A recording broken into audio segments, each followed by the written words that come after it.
Sampalin mo. Ilang sampal, madam? Mag-asawang sampal. Let me give the other one. Kitang-kita ko na binibisita siya ni Chad sa ospital. Alam mo naman siguro ang kabayaran ng ginawa mo ngayon. Ano ang gagawin ninyo?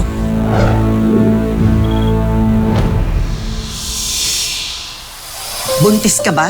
Ay, sorry po. Hindi ko po sinabi sa inyo lahat. Ngayon, isang hindi inaasahang anghel ang muling nagbigay ng ligaya sa aking puso. Ang anak kong si Diwata. Oh, sorry. Teka, ano ba kasing ginagawa mo doon? Tinataguan si Mami. Diwata! Diwata, anak! Mami! Ipay? 6 na taon na ang lumipas, simula ng talikuran ko ang aking the one, si Chad. Long time no see ah. Bakit nga pala mag-isa ka? Nasaan yung papa ni Diwata? Chad, I'm sorry. Wala akong magawa sa barahang ibinigay sa akin ng kapalaran. Buhay ng nanay ko ang kapalit ng pakikipaghiwalay kay Chad. Patawad at hindi mo pwedeng malaman na si Diwata ay anak mo. Ang sweet niya naman tingnan, Mama. Pwede siya na lang ang papa ko. How are you and my Chad?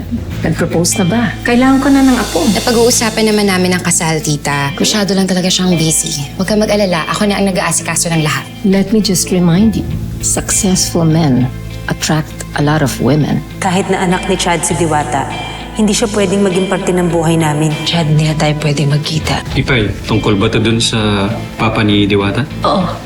Okay, I understand.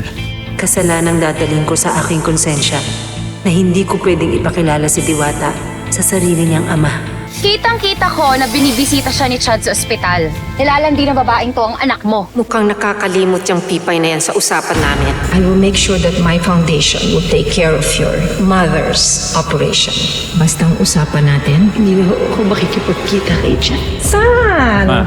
We have been talking about your upcoming birthday and we want to throw you a party. Yeah, sure ma. Excuse me po, ma'am. Na po yung drinks nila. Pipay, Madam, what are you doing here? madam, hindi ko po alam. Liar. Ladies and gentlemen, alam niyo ba na may anak na siya? Kaya niya iniwan si Chad noon dahil cheater siya. Takot siyang mabuking. Para sa ikakatahimik ng buhay ko, aaminin ko na lahat ng bintang nila sa akin. Oo. I fell in love with someone else. Hindi mo na kami maluloko, Pipay. Ano, naghahanap ka ng tatayong ama sa anak mo kaya mo nilalandi si Chad? Alam mo, hindi ko na nakilala papa ko. Bakit naman? Pero sabi ni Mami, gwapo daw papa ko. So katulad ko. Kilala ko si Mrs. Santos. Kapag nalaman niya na may anak kami ni Chad, baka kunin niya ang anak ko. Ma, ano ibig sabihin nito? Hindi na nahiya, ginagamit pa yung anak niya para makipagbalikan sa'yo. Pakalandi! Teka, saan ka pupunta? Gusto mo ba talaga malaman ng totoo? Oo, sabihin mo!